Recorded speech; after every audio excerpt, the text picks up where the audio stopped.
जी। Okay sir. हाँ, बिल्कुल sir. और ये जिनकी कॉपी है वो है क्या अभी? जी सर मैं हूँ। जी, क्या नाम हुआ आपका? मेरा नाम चंद्रशेखर है सर। ओके, चंद्रशेखर। तो ये कौन-सा अटेम्प्ट था आपका? एक्चुअली सर ये मेरा 67 से मैं दे रहा हूँ। हुँ।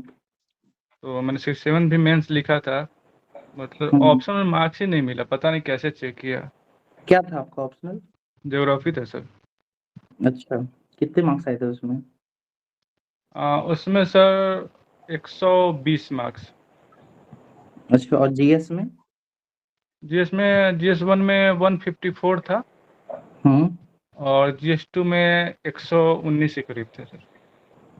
अच्छा, ठीक है। देखिए, आपका कॉपी इवैल्यूएट हम किए थे, ठीक है? जी जी जी। और थोड़ी व्यस्तता थी तो कुछ पोर्शन रह गया है। बट देखिए, एक होलसम जो एक बनता है ना, एक नज़रिया बन गया आपके आंसर पे। और बताते हैं आपको, ठीक है? देखिए, जीएस पेपर 1 का ये कॉपी है आपका, जी ठीक है? आप इसमें देखिए, पहला क्वेश्चन जो है शॉर्ट आंसर है। जी अच्छा, एक चीज़ और हम कहना चाहेंगे कि हम आपका जब जीएस का कॉपी देख रहे थे और आपका एसए का कॉपी देख रहे थे, जी तो काफ़ी अंतर नज़र आ रहा है, ठीक है? अब पता नहीं उसमें क्या अंतर है, वो आप ही बता पाएँगे। जी एसे का कॉपी आप जब लिख रहे हैं तो उसमें काफी अच्छा अप्रोच है आपका, ठीक है? जी। लेकिन जब आप जीएस लिखते हैं तो जीएस के आंसर में, है ना, थोड़ा खटकता है ना? जितना डेप्थ नॉलेज आपका है आंसर में, जो फैक्ट्स आप डालते हैं वो काफी अच्छा लगता है। लेकिन वो कहीं कहीं पे ना बहुत मतलब होता है ना, उस सर मैं तरीके से। इसमें ये बताना चाहता हूँ सर, ये जीएस 1 जो है ना, तो हम्म। पिछले बार एक्चुअली मेरा स्टेट पूरा सही था, बट उसमें हम्म। मार्क्स ही नहीं मिला। अराउंड 14-15 नंबर काट लिए गए। स्टैट में जी। ऐसा कैसे हो सकता है?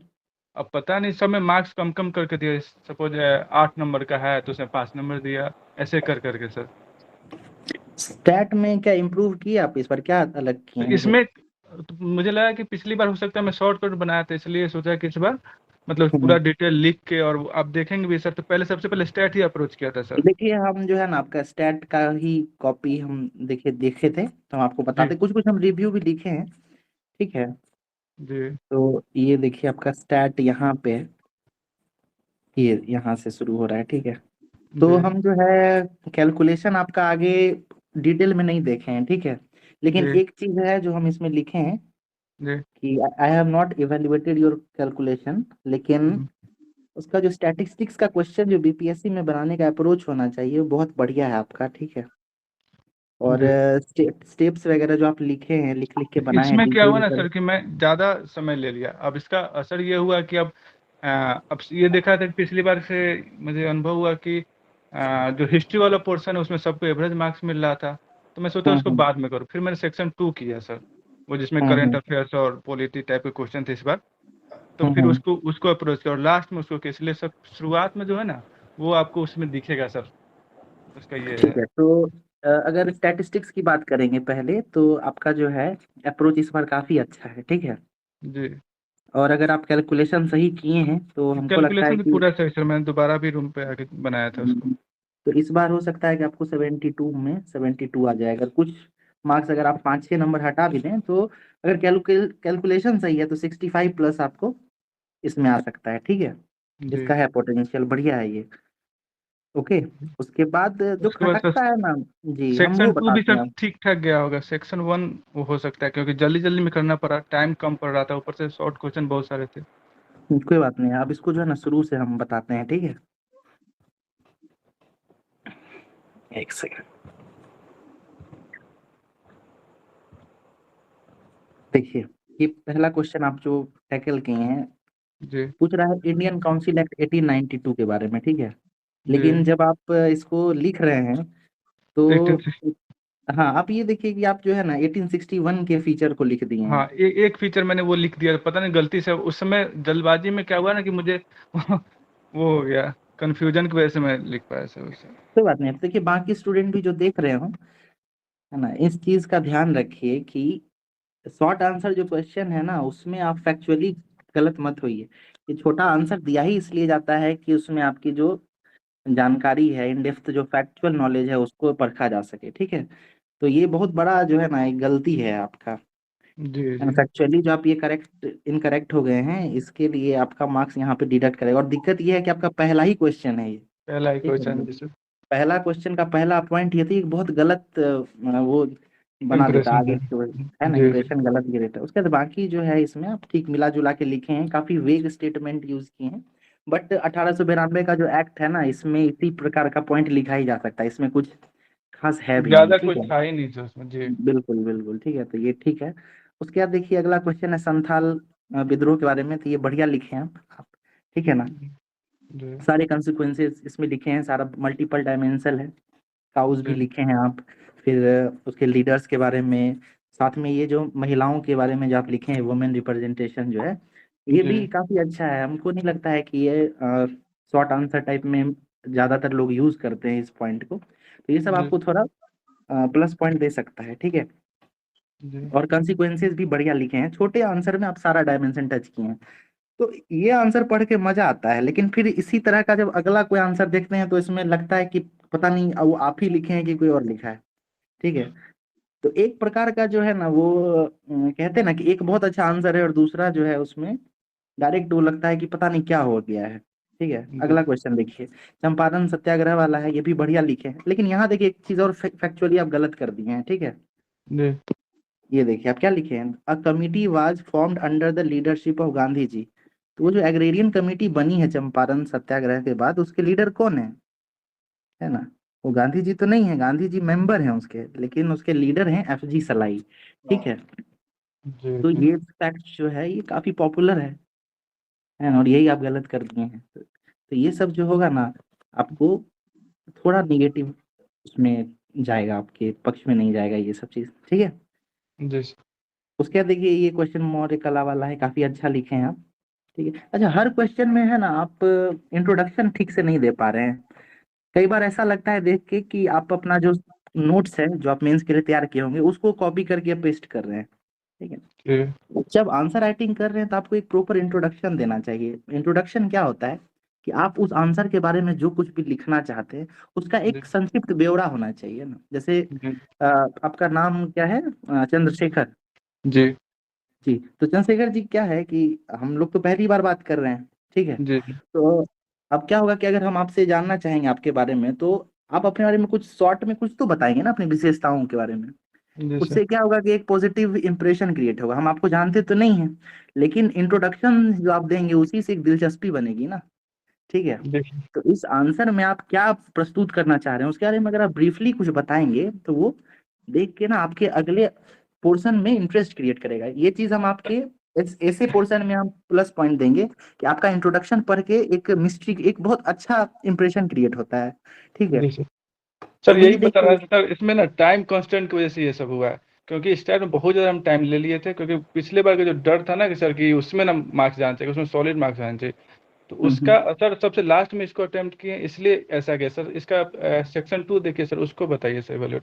ये तो मतलब मैं भी मानता हूँ कि मतलब जैसे तैसे लिख दिया टाइम कांस्टेंट की वजह से सर। कोई बात नहीं, ठीक है। जैसे देखिए पिक्टोरियल रिप्रेजेंटेशन जो है ये काफी अच्छा किए हैं आप, ठीक ना।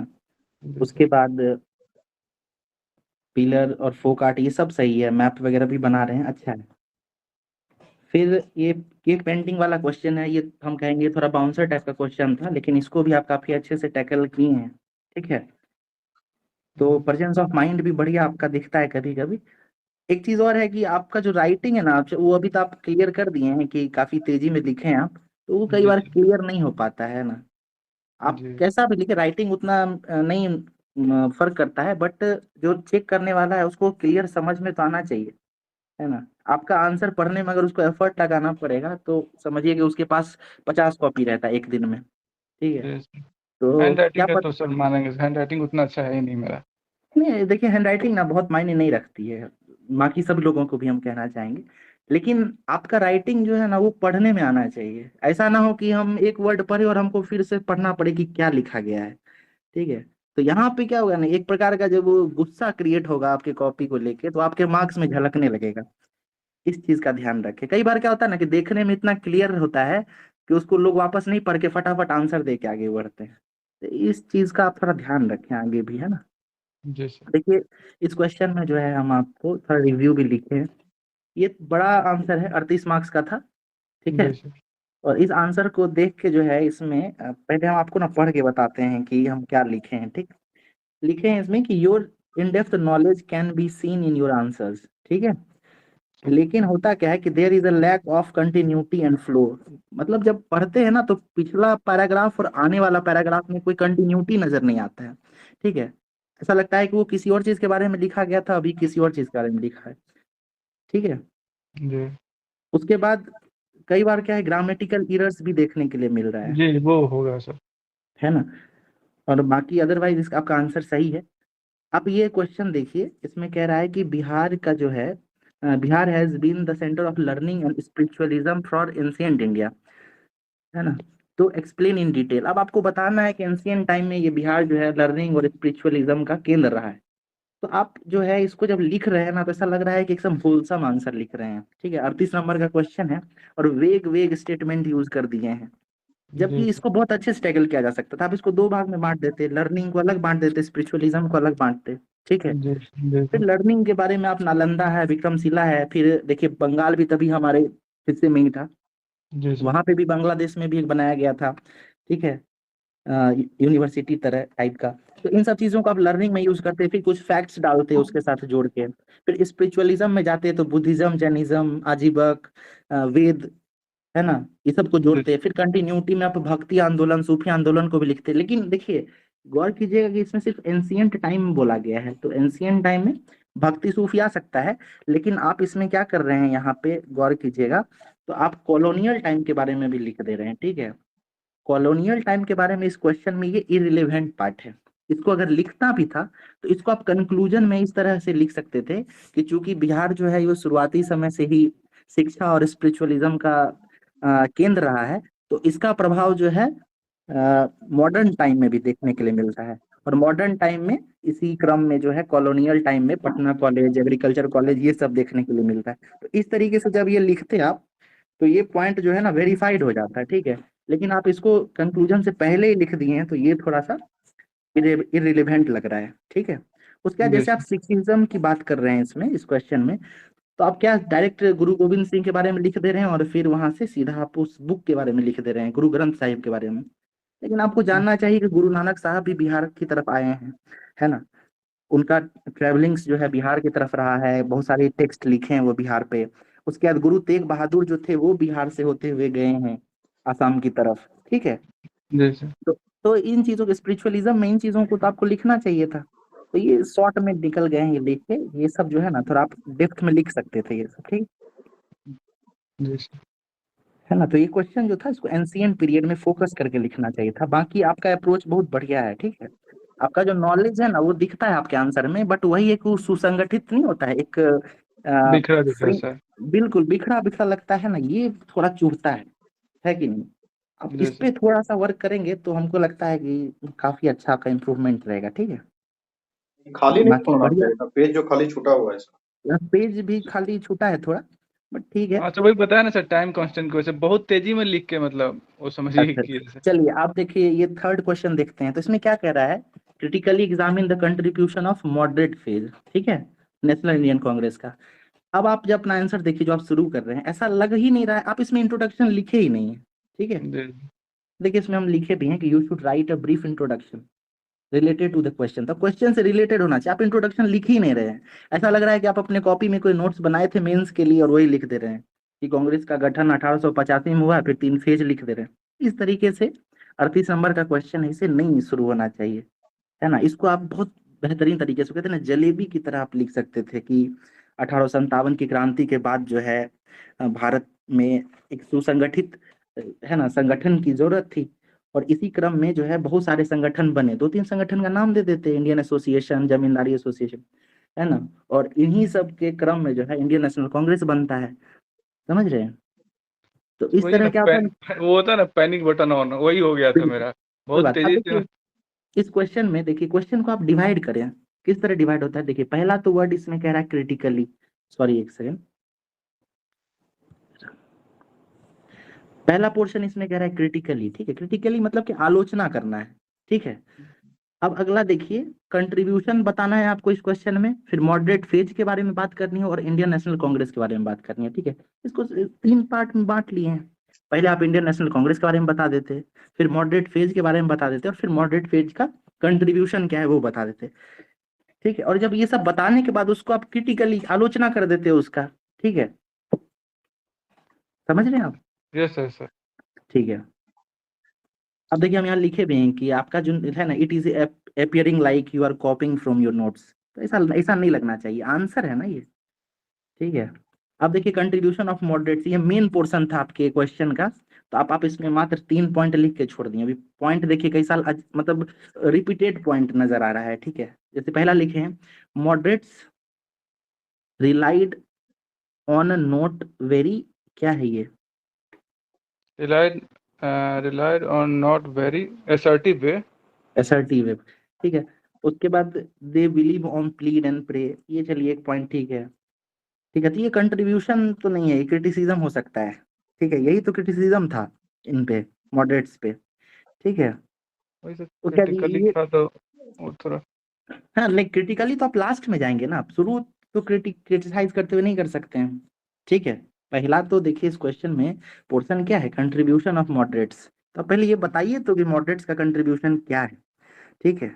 और फिर उन पे क्या आलोचना है, उनकी क्या आलोचनाएं हैं वो लिखेंगे, ठीक है। जी जी उसके बाद देखिए आप यहीं पे 3 पॉइंट लिखने के बाद सीधा आप एक्सट्रीमिस्ट लोगों के बारे में बात करते हैं, है कि नहीं, लाल बाल पाल, चलिए ठीक है, ये भी एक बार सुनने के लिए ठीक है, लिख दिए हैं।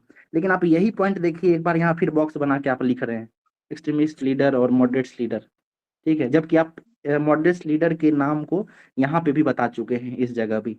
तो ये जी कंटिन्यूटी है ना, अवॉइड रिपीटेशन, इस बात को ध्यान रखें, एक ही क्वेश्चन में यहाँ पे फिर देखिए प्लीड एंड प्रे आप कर दिए हैं, है ना, जबकि जी ऊपर आप लिख ही चुके हैं इन चीजों को, तो इसको बार बार दोहराने से कोई फायदा नहीं है, ठीक है।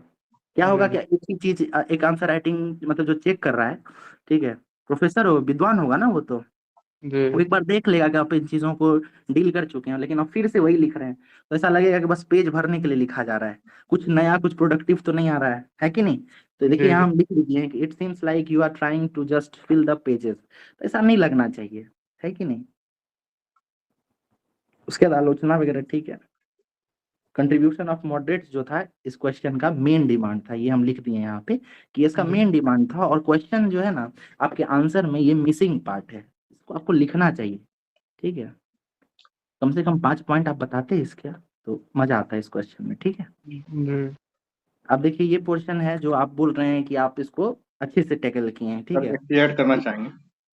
जी सर, बिल्कुल बिल्कुल सर जी। जी, इन्होंने जो मतलब कि फिलिंग द पेजेस टाइप का जो मामला किया था कि एक ही चीज को घुमा घुमा के लिख रहे थे। जी पिछले सर। बार 68 का कॉपी, हाँ, इवेल्युएटेड कॉपी आया था, उसमें हमने जी देखा था कि क्या किया था कि उसमें प्रोफेसर ने 38 नंबर के क्वेश्चन में 4 नंबर दिया था और साफ साफ हम्म, शुद्ध अक्षरों में लिख दिया था कि आपने जो है कि कंटेंट से बाहर की चीजों को लिखने का प्रयास किया है, जितनी भी बातें आपने लिखी है वो कोई भी कंटेंट से रिलेटेड है ही नहीं, तो वो 4 नंबर में मिलते हैं और जी जी 1 नंबर भी मिलते हैं। मैंने एक कॉपी देखा था जिसमें कि 1 नंबर दिया गया था, पूरे के पूरे को बिल्कुल। देखिए कर दिया गया था। तो ये अगर आप जब कॉपी, गलत करने का कोशिश करेंगे या फिर रिपीट करके लिखेंगे या आउट ऑफ द कॉन्टेक्स्ट आप चीजों को लिखेंगे तो फिर नंबर नहीं मिलते हैं। देखिए होता क्या है कि क्वेश्चन का जब कॉपी चेक होता है ना, तो उसका जो है ना एक मॉडल आंसर तैयार किया जाता है, एक फ्रेम दिया जाता है सभी प्रोफेसर्स को, और उसी आधार पे कॉपी चेक किया जाता है। आपके आंसर में अगर वो इंग्रेडिएंट्स है जो उस मॉडल आंसर में था, उसके आसपास भी है, तो आपको अच्छा मार्क्स मिलेगा, ठीक है। और उससे अगर बहुत जितना भटकाव रहेगा उतना मार्क्स कम होता जाएगा, आप जितना उसके आसपास लिखेंगे आंसर उतना नंबर मिलेगा, इसी तरीके से बीपीएससी का कॉपी चेक होता है, ठीक है। देखिए ये पोर्शन जो है आप अच्छे से लिखे हैं, लेकिन इसमें देखिए फिर आप इस क्वेश्चन का पहला ही फैक्ट जो है वो गलत कर दे रहे हैं, कि जो ये साहबानो केस है, ठीक है, ये 2007 आप लिखे हैं, ये 1985 का है, ठीक है, ये इंदिरा गांधी, सॉरी, राजीव गांधी के समय में आया था, ठीक है। जी सर। आप एक बार इन चीजों को चेक कर लीजिएगा, ठीक है। उसका देखिए अगला केस जो है वो ठीक है, इसका ठीक जिक्र किए हैं, फिर इन सबको भी ठीक जिक्र किए हैं। अच्छा, ये जो पॉइंट आप लिखे हैं, ये India rank in global gender gap report के बारे में जब लिख दिए हैं, तो ये जो है ये सुप्रीम कोर्ट के जजमेंट से किस तरह रिलेटेड है कि नहीं। तो ये स्टेटमेंट जो है यहाँ पे थोड़ा सा अटपटा लग रहा है, इसका थोड़ा ध्यान रखें। इस शॉर्ट आंसर है ना, इसमें आप फैक्चुअली भी लिखते चले जाते जिससे आप लिखे हैं, ये काफी अच्छा है। तो इसमें इस तरह का पॉइंट जो है ना वो थोड़ा अटपटा लगेगा। हाँ, ये हो सकता था कि आप इसको कंक्लूजन में यूज कर सकते थे, है ना, कि सुप्रीम कोर्ट के इन्हीं कदमों से जो है जेंडर इक्वालिटी में भारत की स्थिति अच्छी हुई है। पिछला डाटा दे देते और अभी का डाटा दे देते तो हो सकता था ये अच्छा लगता, लेकिन बीच में हम डाल दिए हैं तो थोड़ा सा अटपटा लगता है। ठीक है, बाकी फिर सायरा बानो केस ये ठीक यूज किए हैं, ट्रिपल तलाक भी दे दिए हैं। अच्छा, इसमें जो है क्वेश्चन में आप गौर कीजिए, कह रहा है कि किस तरह से स्टीरियोटाइप को तोड़ने में मदद किया है। ठीक है, तो इसमें आप कुछ पॉइंट ये दे सकते थे, जैसे equal pay for equal work जो है ये सुप्रीम कोर्ट में जजमेंट चल रहा है उसका।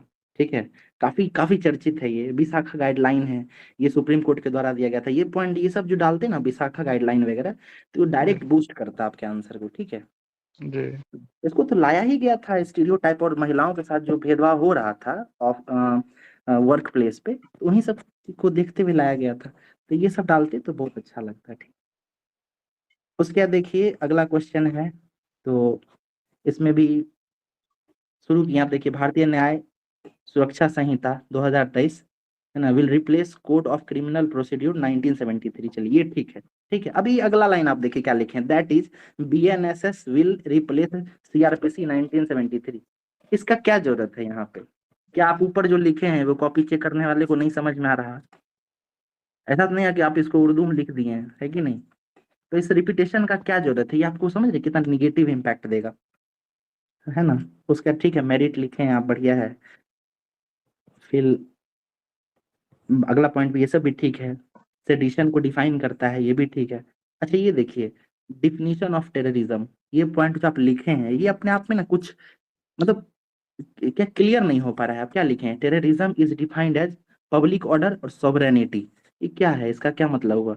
इसको आप क्लियर तो कीजिए कि पब्लिक ऑर्डर सॉवरेनिटी टेररिज्म हो गया, है ना? आप समझ रहे हैं? जी जी इसको थोड़ा क्लियरिटी होना चाहिए इसमें, है ना? और hence it will bring more transparency वगैरह, ठीक है, इसको थोड़ा और अच्छे से आप कंक्लूड कर सकते थे। अगला आर्टिफिशियल इंटेलिजेंस है, ये किस तरह से लेजिस्लेशन और लेजिस्लेटिव इंस्टीट्यूट है उसको डिसीजन मेकिंग को आसान बनाएगा। तो ठीक है, ये सब आप अच्छा यूज किए हैं। ठीक है, बैलेंस आंसर लिखना बहुत जरूरी है। अब इस ये क्यों लिखा गया ये पॉइंट ये समझिए, कि आप जब अपना आंसर लिख रहे हैं तो उसमें एक पॉइंट पॉजिटिव दे रहे हैं, 2-3 पॉइंट निगेटिव दे रहे हैं। ठीक है, और देने के बाद आप डायरेक्ट लिख रहे हैं कि देयरफॉर ये जुडिशियस क्या है, use of judicious is use. Very important. ठीक है, तो इसको जो है ना थोड़ा बैलेंस करके लिखें आप, क्योंकि अब देखिए एआई तो अभी दुनिया के क्या कहते हैं नई शुरुआत है ना, फ्यूचरिस्टिक अप्रोच इस पे होना चाहिए। तो आप इसको है ना पॉजिटिव मोड पे छोड़ते हैं, है कि नहीं? तो ये आंसर और मजेदार होता कि आप लिखते कि इन चुनौतियों के बावजूद जो है एआई लेजिस्लेटिव जो मामले हैं उसमें आने वाले समय में क्रांतिकारी भूमिका अदा कर सकती है। ठीक है, ये कंक्लूड कर देते हैं इस लाइन से। तो ये मतलब क्या कहते गदगद हो जाता है ये सब चीज। ठीक है, अच्छा ये देखिए ये क्वेश्चन जो है इसमें हम आपको लिख दिए हैं कि गुड प्रेजेंस ऑफ माइंड। कारण ये है कि ये जो क्वेश्चन है ना ग्लोबल वेज रिपोर्ट, हमारे जी बहुत सारे साथी हैं और बहुत सारे लोग हैं जो बहुत सारे स्टूडेंट भी हैं जो ये क्वेश्चन जब लिख रहे थे उनको लग रहा था ये कहाँ से पूछ दिया अचानक। ठीक है, जी लेकिन आप हमको लगता है कि आपको भी लगा होगा शायद, है ना, जी एग्जाम जी टाइम जी में, है कि जी नहीं? ये था ही इस तरह का बाउंसर क्वेश्चन ही था, लोग इन चीजों को नहीं तैयार करते हैं। जैसे एक बार और हमको याद आ रहा है कि एक बार एनसीसी के बारे में 68वीं में पूछ दिया था। ठीक है, जी तो ये सब क्वेश्चन देखिए अचानक जो क्वेश्चन पूछा गया आप उसको किस तरह टैकल करते हैं, यही तो कला है ना। आप जब ऑफिसर बनेंगे तो आपको कोई भी समस्या है वो ऐसा तो नहीं होगा कि रोज जाना पहचाना समस्या मिलेगा, हर दिन कोई कुछ ना कुछ नया मिलेगा आपको, है कि नहीं? तो इसी तरह जी ये क्वेश्चन कुछ नया है और आप देखो इसको सही तरीके से डील कर रहे हैं, अच्छा लग रहा है। देखिए हाँ, ये है कि कुछ पॉइंट कम लिखे हैं, शॉर्ट में निपटा दें, इसको थोड़ा डिफाइन कर देते तो और मजा आता, इसके बारे बाकी में सब सर कुछ ठीक। आइडिया था ही नहीं सर, ये तो बस ऐसे ही लिख दिए। हाँ हाँ, जैसे मतलब देखिए ये रेड पता था आप, कि आईएलओ जारी करती है, उसके बाद पैरामीटर उसका मालूम ही नहीं था, बस जो जैसे था वर्किंग समझ। वर्किंग आवर लिखे हैं ना, अब इसी में जी ये लिख देते कि एक दिन में 8 घंटा जो है वर्किंग आवर है, एक वीक में 48, है कि नहीं? 2 पॉइंट हो गया ना इसका, इसको लिखने में ज्यादा समय नहीं लगा, है कि नहीं? जी फेवरेबल कंडीशन इसके साथ जोड़ते थे। अच्छा, इन सब चीजों को जोड़ते हुए एक पॉइंट यहाँ ये लिख देते कि भारत जो है इसमें 2019 में जो वेज एक्ट है उसमें बदलाव आया जी है कि नहीं? तो हो जाता, थोड़ा सा इसको कर देते। बाकी आप इसको इतना भी जो आप लिखे हैं ये भी अच्छा है, ठीक है ना। जी चलिए अब अगला देखते हैं, ठीक है। फॉरेन ट्रेड पॉलिसी, तो इसमें भी लग रहा था कि आपको जो है इसको भी बना के लिखे हैं, बट ये भी अच्छा है, ठीक है। इसका मेन प्रोविजन जो है ना वो हम बता देते हैं आपको। अच्छा, एक चीज और गौर कीजिएगा, रुपेश सर भी होंगे तो इसको सर बताएंगे कि जो फ्री ट्रेड एग्रीमेंट हुआ है ना वो यूनाइटेड किंगडम के साथ जो है वो डील साइन हो चुका है क्या, या अभी है ही वो सर। अंडर वे था शायद उस टाइम सर। हाँ, तो उसको जो है ना आपको उस तरीके से लिखना चाहिए कि अंडर वे ही है। लिखा हुआ था process of FTA is under way. अच्छा, ओके ओके, ठीक है ठीक है जी ठीक है। अच्छा, ये देखिए इसमें जो नया फॉरेन ट्रेड पॉलिसी है उसका सबसे इम्पोर्टेंट पॉइंट क्या है कि इसका जो है ना कोई एंड डेट नहीं बताया गया है ना। आप गौर करेंगे कि जितनी भी पॉलिसीज आती है ना उसको कुछ टाइम पीरियड के लिए लाया जाता है, उसमें लिखा रहता है कि ये इस वर्ष से इस वर्ष तक है, ठीक है। लेकिन जी ये जो हमारा नया ट्रेड पॉलिसी है इसमें जो है इसका कोई टेन्योर नहीं दिया गया। इसका कारण क्या है ये समझिए कि अभी क्या हुआ कि हम जो पिछला ट्रेड पॉलिसी यूज कर रहे थे ना उसके बीच में ही जो है हमारा कोरोना आ गया, फिर रसिया यूक्रेन वॉर और मिडिल ईस्ट प्रॉब्लम ये सब आ गया है, ठीक है। लेकिन हमारा पॉलिसी जो था वो फिक्स टेन्योर का था, तो बीच में हम उसको बदल नहीं पा रहे थे।